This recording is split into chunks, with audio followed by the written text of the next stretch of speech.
Desert Rock, Balad Air Base, Iraq, 2003. David looked into the night sky to catch a glimpse of the sparkling lights overhead. Locating the Big Dipper was always the first thing he did, before orienting from there by tracing the lead dipper to the North Star. It was a fun habit he learned during the Special Forces qualification course 20 years before. He also enjoyed scanning the expanse to search for shooting stars. There was none. Reaching into his pocket, David pulled out the smooth marble that the mysterious girl gave him in Kuwait. It had been 2 months since then. He held it up to the sky and watched the emerald swirl inside, continuing its appearance of movement, like swirling rivers. For some reason, the wave moved with more intensity, as if there was a violent storm. I hope this is no premonition, David thought. A circle of Air Force technicians gathered around the C-5 Galaxy jet aircraft. One of them lifted his hand up in the air, circled his fist with his index finger pointing skyward, and yelled, "Let's roll! Wheels up!" Everyone cheered. After all, there had been 4 delays within 2 days of trying to leave the base for the Christmas holidays. Grabbing their bags, the gaggled line of soldiers and airmen inched their way towards the rear of the jumbo jet, like a caterpillar into the large mouth of a bird. David pocketed his marble and moved forward. The line continued up the metal steps to the 2nd floor, where the first passengers lunged for choice seats before they were taken. David grabbed a seat on the right side of the aircraft, next to where a window would be in a passenger jet. A female lieutenant sat down next to him. They exchanged a couple of one-liners about finally being able to go home, while maneuvering into their gear. 30 minutes later, the C-5 was slowly moving into position at the end of the tarmac. The interior was now dark, the passengers quiet. A momentary lull ensued until David heard the high, winding pitch of the jet engines being revved to a thunderous roar. Initially moving slowly, the jet lurching forward into a steep incline, like a rocket. Within minutes, the C-5 began to level. David leaned back and closed his eyes, thanking God that he was finally airborne and on his way home to see his family. He especially looked forward to seeing his wife, Sherry, the girl he loved and had been married to for nearly 22 years. His thoughts faded into pleasant dreams as he drifted to sleep, and then nightmarish visions, as if the tranquility was under a vicious attack.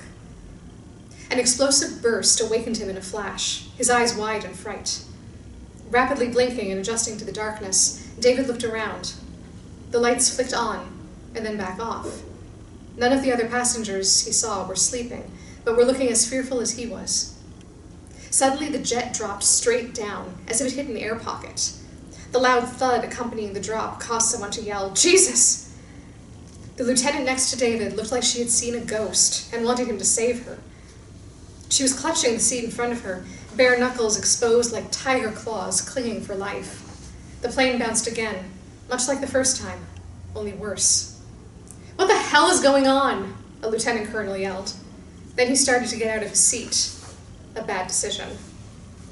The aircraft jerked, sending him flying down the aisle and against the back wall with a thud. He hit hard. Nobody could assist him because the plane began bouncing up and down like an overpriced simulated ride at a theme park. The plane began rolling back and forth dramatically until it turned completely sideways in a violent swirl, sending passengers grasping for something solid. Equipment flew around the cabin like projectiles. The lieutenant next to David screamed. He tried to grab her, but was knocked by a flying rucksack, striking him in the head. God! The lights continued to flicker on and off. There were popping sounds, like firecrackers. The passengers were screaming curses and pleas as the huge aircraft began to spin out of control. Still strapped in his seat, David tried his best to deflect rucksacks, weapons, and other equipment swirling around what was left of the cabin. For a split second, he glimpsed the lieutenant colonel flying past him like a large sack. He was limp. Seats flew by, metal ripped, and the sky opened before his eyes. Eyes closed, he clutched his seat, which had lifted from the bolted flooring. Then, in a flash, David was sucked out of the jet, as if a tornado in the heart of Kansas had grabbed him and flung him like a toy. He remained intact in his seat. Flying through the desert, while remaining strapped to his seat, David wondered how bad it would hurt when he hit the ground. Drawing a deep breath, he yelled, I love you, Sherry! Ah! David felt the jarring sensation of impact. The force kicked up a pile of sand that rained back down on him. His body ripped from the cushions as both he and the seat, now separated, bounced and rolled across the sand. The bouncing stopped. David opened his eyes and spit. He could not move his 180-pound frame, except for wiggling his fingers. A third of his face was buried in the sand, but his nose was above the surface, clearing his nostrils for much-needed oxygen. I'm still alive, he choked. Oh God, I hurt everywhere. Across the horizon, David saw what was left of the aircraft as it sat smoldering on the desert floor in several pieces. Patches of fire spread across the desert like miniature bonfires.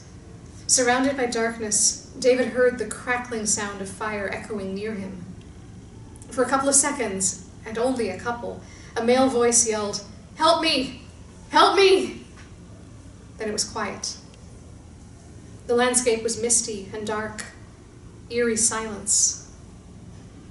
Moments later, David wondered if the growing sound in the distance was helicopter rotor blades beating against the night sky. Then a gust of wind blew sand across his motionless body. Maybe it was the sound of angel wings, he thought. Sherry, he whispered. The stars above him twinkled brightly, and then faded, as if sending a coded message from heaven. David felt weaker and weaker. A sparkling crystal, emerald light emitted from the sand. He spotted it and reached for it, but his hand did not move. It was his marble, glowing brightly. A numbing sensation engulfed his body, and he closed his eyes.